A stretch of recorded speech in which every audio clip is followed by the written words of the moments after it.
Boa tarde a todas e todos. Agradecer igualmente o convite para participar desse seminário.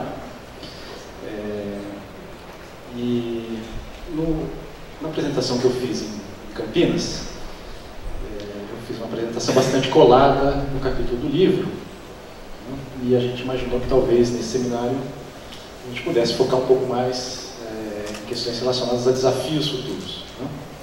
Então eu resolvi fazer uma apresentação um pouco diferente, obviamente seguindo o tema proposto aí pela mesa, né? Mas pensando um pouco a questão da financiarização e os desafios do ponto de vista da estrutura produtiva, né, nesse novo contexto, né, de economia financiarizada ou enfim, regime de regulação liderado pelas finanças, vários termos, digamos assim, para tentar interpretar esse novo período que vivemos, né?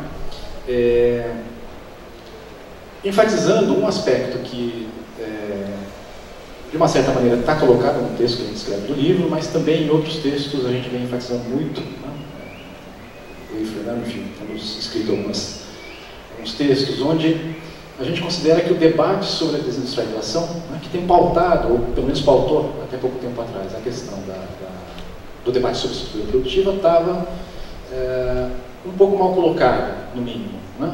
Basicamente porque imaginava uma estrutura produtiva, uma estrutura de gestão empresarial, em grande medida, sem considerar adequadamente as transformações que ela veio passando nos últimos 30 anos, que justamente está associada a esse movimento de financiarização. Então, a minha apresentação vai focar um pouco nessa discussão, né, de como tentar interpretar os desafios, né, da estrutura produtiva, puxando um pouco esse debate da financiarização do ponto de vista, na verdade, daquilo que alguns chamam de empresas não financeiras, né? Se é que é possível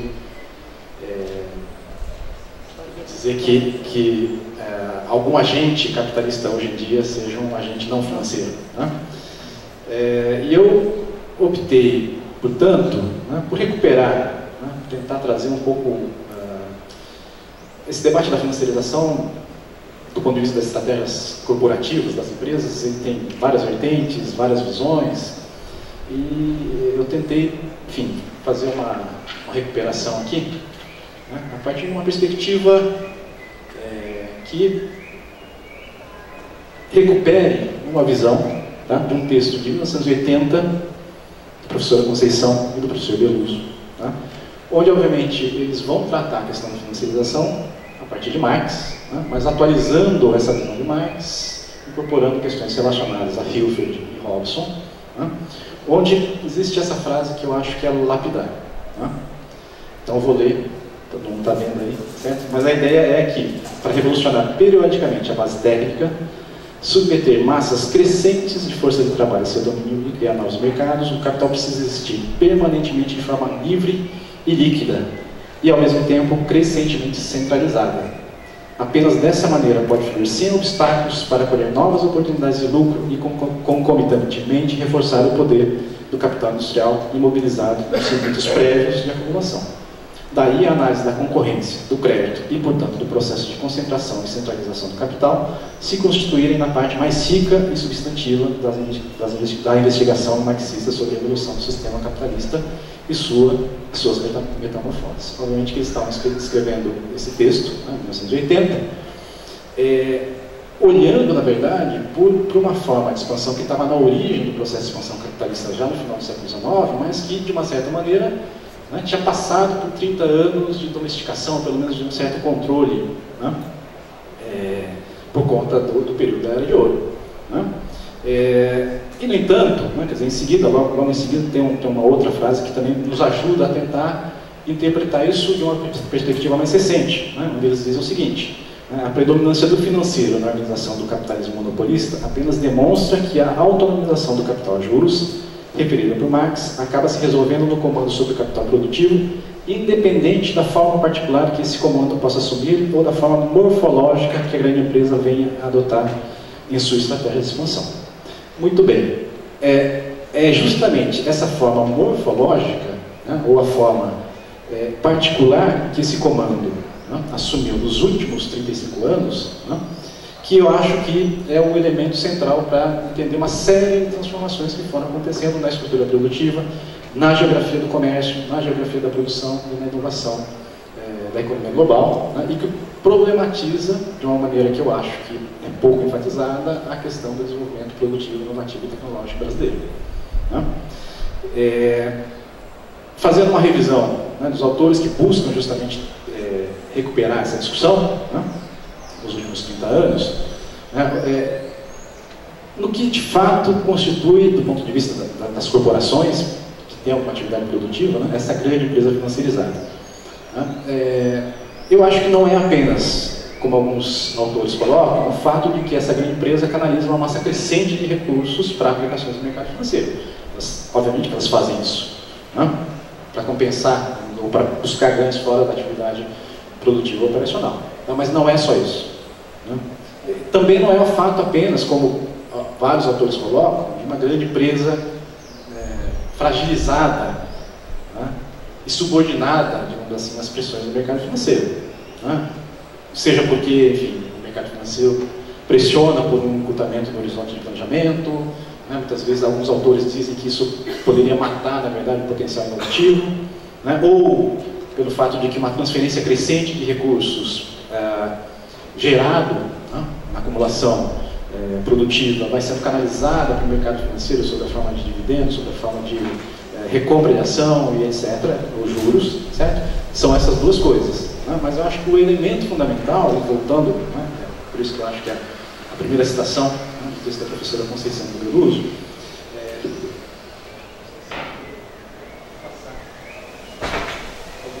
estou esquecendo de passar as transparências. Né? Mas acho que o ponto fundamental, né, quer dizer, esses dois aspectos são importantes, mas o ponto fundamental é justamente a ideia, né, de que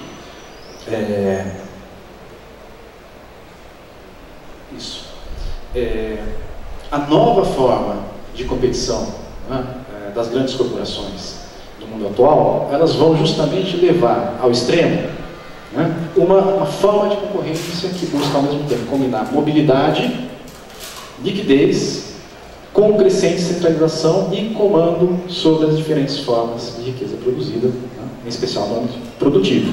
Né? Ou seja, isso está associado a uma necessidade cada vez maior, do conjunto de transformações que foram acontecendo nesses 30 anos, de compatibilizar, por um lado, a criação e rentabilização de ativos, em especial os ativos intangíveis, né, mais difíceis de serem emulados pela concorrência, com um menor comprometimento e imobilização de recursos, ou seja, transformação de recursos que serão rentáveis, possíveis de serem rentabilizados, valorizados pelo próprio mercado financeiro, mas sem a necessária comprometimento, sem o necessário comprometimento e imobilização de recursos. Não? Ou seja, a ideia de que há, de acordo com o professor Braga, também uma situação bastante interessante, uma flexibilização do tempo e das formas de rentabilidade dos investimentos produtivos, financeiros e patrimoniais, da temporalidade das relações débito-crédito, das modalidades em que se formam posições ativas e passivas, correndo uma combinação simultânea de mobilidade, liquidez, rentabilidade e especulação na circulação mundial desses capitais. Muito bem, né? Quer dizer, partindo dessa visão mais geral, que eu acho que aponta um pouco aspectos teóricos importantes, e chegando já, pulando uma série de reações que são necessárias, né, para a forma como se organiza, né, a grande multinacional hoje, quer dizer, é a partir dessa perspectiva que eu acho que é importante a gente entender dois aspectos que são fundamentais, tá, para fazer a ponte aí com os desafios que estão colocados. Né?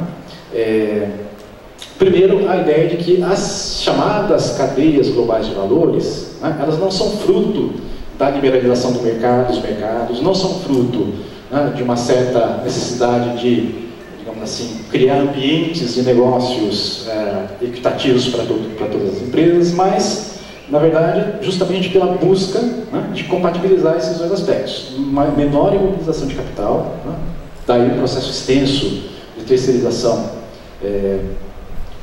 e outsourcing, né, combinada, na verdade, num contexto onde as técnicas financeiras para precificar ativos, né, vão cada vez mais se difundindo e se tornando padrões. Né? Então, a ideia de redução de custo fixo, que leva a uma redução do risco operacional, né, ela influencia diretamente, para quem conhece um pouco de finanças e métodos de cálculo financeiro, o tão famoso coeficiente beta, que por sua vez afeta o custo de capital, que entra, na verdade, na técnica de precificação de ativos, né, e via esse custo de capital afeta o valor de mercado. Ou seja, eu estou dizendo que, né, ao longo dos anos 80 e 90, cada vez que uma empresa anunciava processos de flexibilização, né, das relações de produção, de outsourcing, enfim, reengenharia, o que fosse, certo? Imediatamente isso era avaliado positivamente pelo mercado acionário.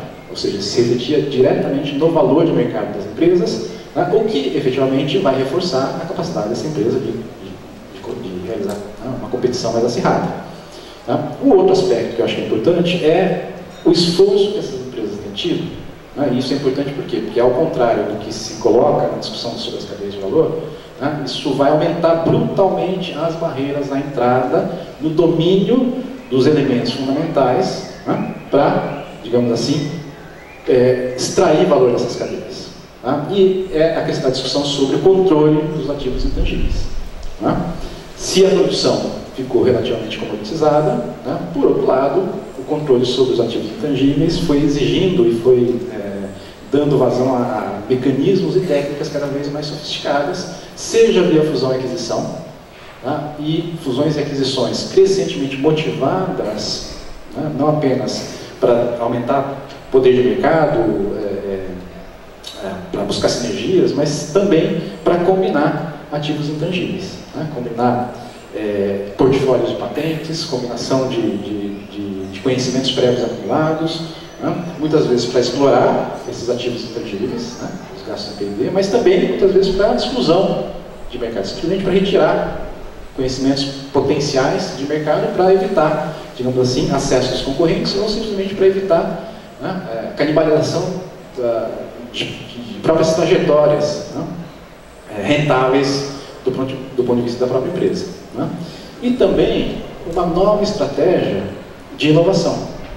Né? Ou seja, tenho a impressão que essa nova empresa financiarizada, né, muitos autores diriam ou defendem que essa empresa vai se tornar menos inovativa. Tenho dúvidas. Ela, na minha opinião, ela tem uma estratégia de inovação diferente, que é uma estratégia, né, onde a empresa busca capturar conhecimento que é gerado muitas vezes com recursos públicos, né, em centros de ciência e tecnologia. Muitas vezes a interação, né, com a universidade e com centros de pesquisa tem esse objetivo, né, e também muito com, né, repetindo um pouco o processo de fusão e aquisição, mas comprando pequenas startups, né, que ultrapassam certo e que se mostrar viáveis. Ou seja, né, eu reduzo muito o gasto com inovação, mas eu garanto o controle da inovação e a exploração da inovação. Tá? Bom, muito bem.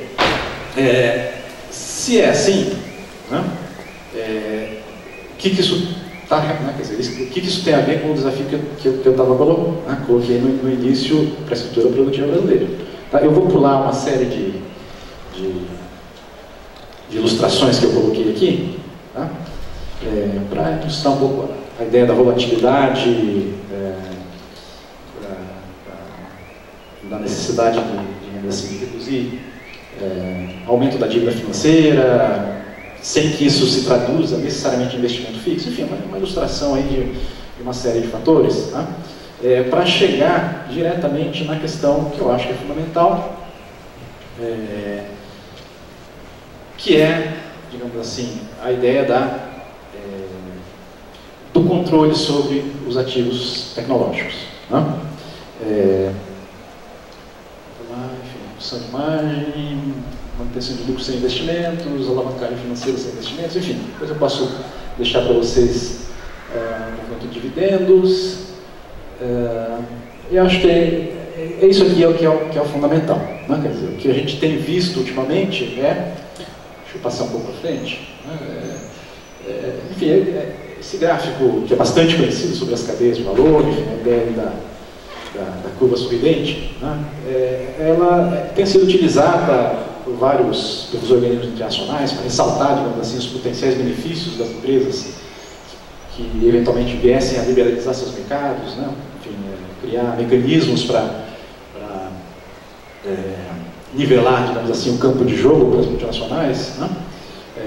Como se isso fosse abrir espaço, digamos assim, para a ascensão dos países e fosse um desenvolvimento e fosse realmente uma opção, né, estratégica importante. Mas ele, ao mesmo tempo, ele mostra um aspecto que eu comentei que é bastante interessante, ou seja, esse movimento, né, de concentração dos países, das empresas dos países centrais, né, nos ativos tangíveis, no controle dos ativos que permitem comandar a cadeia, ele é combinado, obviamente, com esse movimento de outsourcing, de aumento de busca de flexibilidade e de transferência de um conjunto de atividades para os países em desenvolvimento da Ásia, né, de atividades manufatureiras, né, que é o que está ali embaixo, né, ou seja, na parte baixa da curva.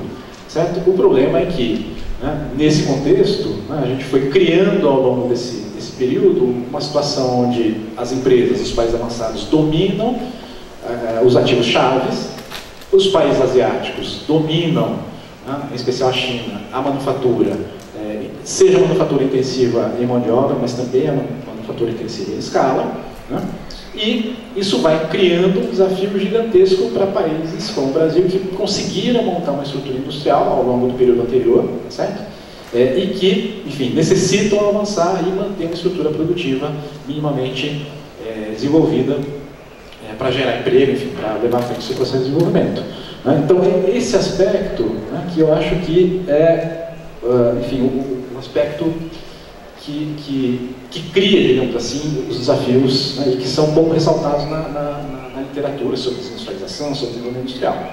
Ou seja, o processo hoje, né, de gasto em P&D e de controle e comando sobre ativos tecnológicos é extremamente concentrado. Tá? Essa tabela mostra os gastos das 2.000 maiores empresas, né, e as 50 maiores, né, considerando o total do P&D global, tá? P&D global não apenas das 1.500, mas de todo o P&D realizado do mundo, elas respondem por quase 20%. As 100 maiores por 26%. Né? Então, de fato, é um processo, né, que é extremamente concentrado. Aqui, o levantamento, né, das 2.000 maiores em 2012, em termos de gasto de P&D, no total de famílias de patentes, nos 5 principais escritórios de patentes mundiais, ou seja, eu estou falando de 5 escritórios de patentes, simultaneamente nos 5 escritórios de patentes mundiais, portanto, é uma amostra daquelas patentes que são consideradas potencialmente mais valiosas. Tá? Em algumas grandes áreas, certo? Essas 2.000 vão dominar 76% na área de engenharia elétrica, 62% na área de engenharia mecânica, 65% em instrumentos, 56% na química e 35% em outros campos, na média 66%. Né? Muito bem, enfim, também, enfim, né, olhando a distribuição por países, a gente percebe claramente como a participação continua muito concentrada nos Estados Unidos, Japão, Alemanha, França, né, com a participação pequena ainda dos países em desenvolvimento. Né? Então, quer dizer, esse processo, né, de financiarização criou uma empresa, uma grande empresa, que se organiza de uma maneira muito diferente, né? Mas que, apesar de se organizar, né, de uma maneira muito diferente, de gerar talvez menos emprego, gerar menos impactos produtivos nos países onde elas têm sua sede, tá certo? Continua sendo extremamente, tendo evidentemente uma capacidade muito grande de competição, tá? Em especial nesses ativos intangíveis. E do outro lado, um conjunto enorme, né, de empresas na região asiática, com uma competitividade de custos, seja por escala, por câmbio, por, enfim, mão de obra barata, né, e escalando cada vez mais as cadeias de valores em direção a atividades mais intensivas de conhecimento. Né? Muito bem, então, bom, isso aqui também é uma outra questão importante. Tem uma mudança importante, isso aqui é só para um comentário rápido antes das conclusões, tá, gente? Tem uma mudança muito interessante que está acontecendo na própria estrutura de propriedade das grandes empresas americanas. Tá? Isso aqui são as participações de alguns grandes fundos de hedge, como BlackRock, Fidelity, né, em algumas das grandes, do sistema empresarial norte-americano. Né, aí está o número de empresas com mais de 5% de participação acionária. Tá? Havia uma estimativa, né, de que o BlackRock era o maior acionista individual em uma de cada 5 corporações americanas, né, em 2011.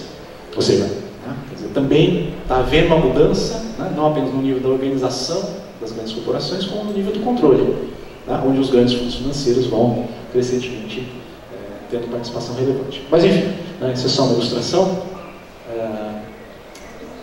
Vou diretamente aqui para a última slide. A grande discussão né, o que eu acho que o ponto fundamental quer dizer, esse cenário, na verdade, cria um desafio do ponto de vista da estrutura produtiva, né, que é um cenário que já era desafiador, extremamente desafiador, né, e que está colocado, digamos assim, desde o final dos anos 90, dos anos 2000, certo? Mas que se tornou muito mais complicado depois da crise de 2008, na medida em que a disputa por mercados também se tornou mais acirrada, né? Então isso já era um grande desafio para o Brasil, né? E se a gente agregar agora, né, a ideia de que temos que abandonar todo tipo de estratégia, né, e que o mercado deve ser um novo agente que pode levar à reestruturação das nossas empresas, né? Então esse desafio se torna quase que intransponível, né? Porque o ponto fundamental é o seguinte, quer dizer, essa nova estrutura da grande empresa e a forma como ela se organiza nesse capitalismo financiarizado exige, digamos assim, uma potência da política industrial, uma capacidade de articulação muito maior do que tínhamos nos anos 80 ou nos anos 70. E, no entanto, quer dizer, a construção disso parece que está cada vez mais sendo fragilizada, né, como concepção e como desmobilização de certos instrumentos que, a duras penas, conseguimos recuperar nos últimos anos. Então, eu acho que, quer dizer, para concluir, esse é um desafio que precisamos nos debruçar muito para ver como enfrentar, né? Acho que precisamos de muito estudo ainda pela frente.